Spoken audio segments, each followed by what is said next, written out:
सुशील मोदी जी का असामयिक जाना देश के उन करोड़ों करोड़ों लोगों के लिए निजी क्षति है जो देश में शुचिता की राजनीति चाहते हैं, मूल्यों की राजनीति चाहते हैं, जो नैतिकता की राजनीति के पक्षधर रहे हैं, जो भ्रष्टाचार के खिलाफ राजनीति करते रहे हैं।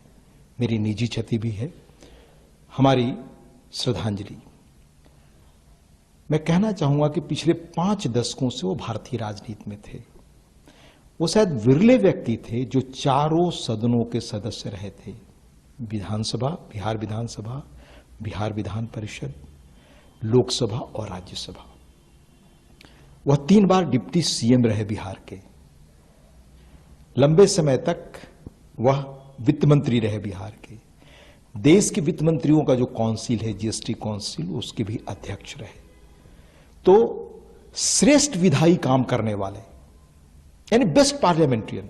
आप उनके डिबेट्स को निकाल कर देखें, क्या तैयारी करके वो आते थे, तथ्यों के साथ। उनकी तार्किक बातों का जवाब ढूंढना मुश्किल होता था। निजी तौर पर मैं उनके भाषणों को निकलवाता था पढ़ने के लिए। इतनी सूचना संपन्न तार्किक बातें होती थी। तो उद्भट विधायी काम करने वाले व्यक्ति के रूप में बेस्ट प्रशासनिक काम, जब वो वित्त मंत्री रहे, उप मुख्यमंत्री रहे, जीएसटी काउंसिल में रहे, तो बेस्ट एडमिनिस्ट्रेटिव वर्क। पार्लियामेंट में रहे तो जैसा मैंने कहा बेस्ट विधायी काम। और जब राजनीति में वो आए छात्र के रूप में, तो पिता का बिजनेस था वो छोड़ करके जयप्रकाश जी के आह्वान पर संपूर्ण क्रांति के आंदोलन में, भ्रष्टाचार के खिलाफ आंदोलन में वो कूदे। शुचिता की राजनीति करने वाले, मूल्यों की राजनीति करने वाले, और खुद का जीवन बहुत पाक साफ। जो कहते हैं ना कि जो हम कहते हैं वैसा करते हैं, जो कहते हैं वो जीते हैं, सुशील मोदी जी इसके पर्याय थे। मैं कहना चाहूंगा आज उनकी स्मृति में, जो हमें प्रेरित करेगी आने वाले वर्षों में वैसे सारे लोगों के लिए जो देश में शुचिता की, मूल्यों की, आदर्श की राजनीति चाहते हैं, जो भ्रष्टाचार विहीन राजनीति चाहते हैं।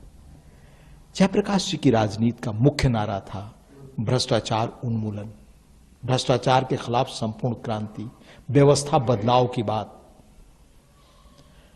और सुशील मोदी जी उन शायद जयप्रकाश जी के आंदोलन से निकले 2-1 लोगों में से रेयर हैं। एक नीतीश जी हैं, एक सुशील मोदी जी, जो आजीवन भ्रष्टाचार के खिलाफ लड़ते ही रहे। आप याद करिए, बिहार में पशुपालन घोटाला के खिलाफ आवाज उठाने वाले, पीआईएल करने वाले। इसके बाद एक चीज और मैं आपको उल्लेख कर दूं, बिहार विधानसभा में वह प्रतिपक्ष के नेता रहे लगभग 12 वर्षों तक। विधान परिषद में भी रहे प्रतिपक्ष के नेता के रूप में। और जब नीतीश जी के साथ उनकी टीम बनी और वो सरकार बनाई, तो वो सरकार पहली सरकार थी नीतीश जी के नेतृत्व में जिसमें उप मुख्यमंत्री थे सुशील मोदी जी, जिन्होंने भ्रष्टाचारियों की संपत्ति जब्त करने का कानून पास किया।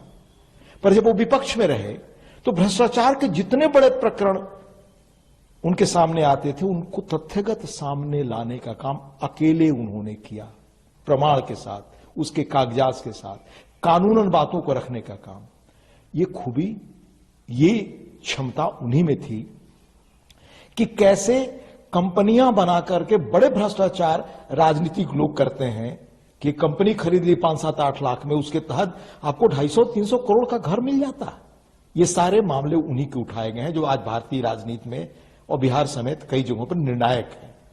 तो सुशील मोदी जी का असमय जाना, यह भारतीय राजनीति के लिए और शुचिता और साफ सुथरी राजनीति चाहने वाले करोड़ों करोड़ों लोगों के लिए व्यक्तिगत क्षति है, कहा बिहार समेत पूरे देश के लिए।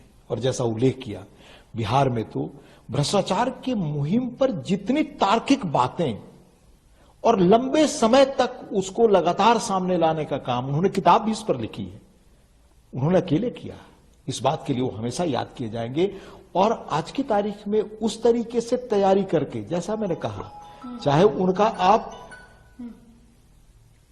लोकसभा राज्यसभा का उनका डिबेट्स देख लें, बिहार में बिहार विधानसभा विधान परिषद के उनके डिबेट्स देख लें, उनमें जो बातें जिस तैयारी के साथ रखते थे, उसी तैयारी के साथ भ्रष्टाचार के बड़े बड़े प्रकरणों को लगातार महीनों महीनों, 4-4 महीने, 3-3 महीने एक एक तथ्य सामने लाकर को रखते थे। उसका असर होता था कि सरकारें बदली, राजनीति बदली, कोर्ट्स ने उन मामलों को स्वीकार किया, कार्रवाई शुरू हुई। जो लोग अजेय माने जाते थे, जो लोग भ्रष्टाचार के शिरोमणि बन गए थे जेपी आंदोलन से निकल करके, उनके खिलाफ भी आंदोलन तार्किक रूप से, व्यक्तिगत नहीं, कागजों के प्रमाण के आधार पर चलाने की खूबी, क्षमता और इफिशियंसी और समझ वो सुशील मोदी जी में थी।